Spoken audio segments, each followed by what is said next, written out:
Yeah, Sacramento trying to drive in. There's Jokic, that man again. Jokic with the block shot, his second tonight. Oh, what a pass by Jokic. So Nikola Jokic is at least a 5-time NBA All-Star, 2-time final champion, 2-time MVP. He has so many records. He's going to have so many more. It's just so much fun to watch. And many also think that he is my doppelganger. I don't know. You tell me. I think it's at least the hair, probably the nose, the way like my eyes get really big like his did. It's probably at least my jump shot too, I would think. No, really, he is a super fascinating guy. One of the things that I love him, many people love him, is for his one-liners and his general disinterest in his job. He's an NBA player, and yet he seems like he does not like his job. Watch this little clip from when he won the NBA Finals last year. Super fascinating. And now you are an NBA champion, Nikola. How does that feel? It's good. It's good. The job is done. We can go home now. Congratulations. You said after the Lakers win, you said you were surprised that you didn't feel more. So I'm curious what you are feeling right now, and if you're looking forward to a parade coming up in Denver. When is parade? When is parade? Thursday. No. I need to go home. You would think after you just won this huge championship that you might actually want to enjoy the moment a little bit longer. He instead is ready to get home. But what's really interesting about him is in a recent interview on teammate Michael Porter Jr.'s podcast, Curious Mike. They have an interview about basketball and about life and some other stuff. And really interesting is he points out a sad version of what many view success as. And they talk about the fame and the money and all that. And he sees it differently. Watch this. Like people are making a big deal of such a small things, and just feel sad whenever you go to the bar, restaurant, some game, people are just taking the phones and out and trying to record you. Being famous, I think some people like it, some people don't.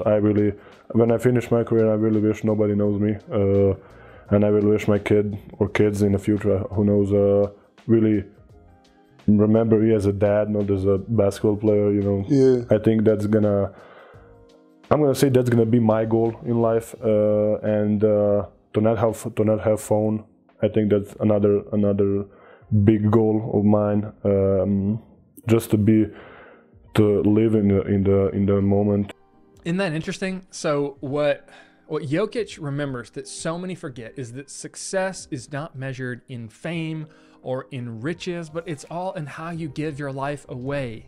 It's all in how you give your life away. And many people spend a lot of time thinking about career and house, your car, your portfolio, and some of those are important things to think about. We spend so much time thinking about it, but at the end of your time, at your funeral, nobody cares about your accomplishments or how much money you had.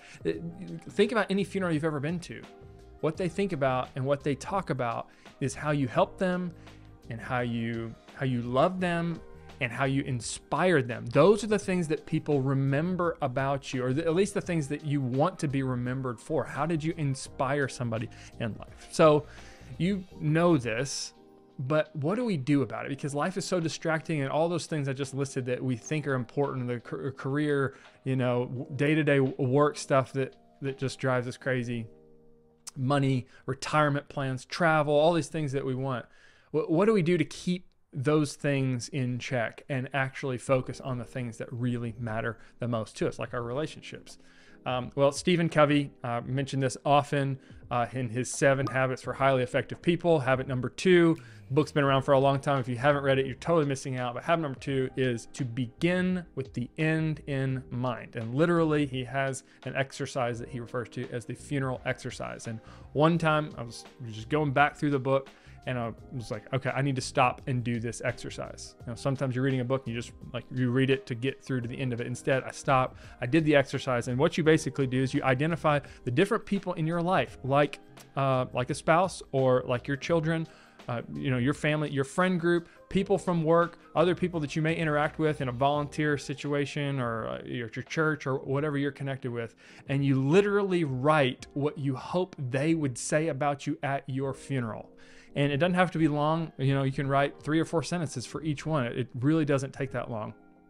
But what you have at the end of that is your definition of success. When you think about your life, you think about whether it was successful or not, what you hope people will say at your funeral, that is your definition of success. And so that's my hope for you, is that you will remember that what matters in life is the way that you loved, the way that you helped, the way that you inspired people. And if you do this, I promise you, your family will thank you for it, because you will start saying no to some other things and start saying yes to time with them and ways that you can pass on things that you've learned, and just really just being there with them. So again, do the exercise. It's really, really helpful.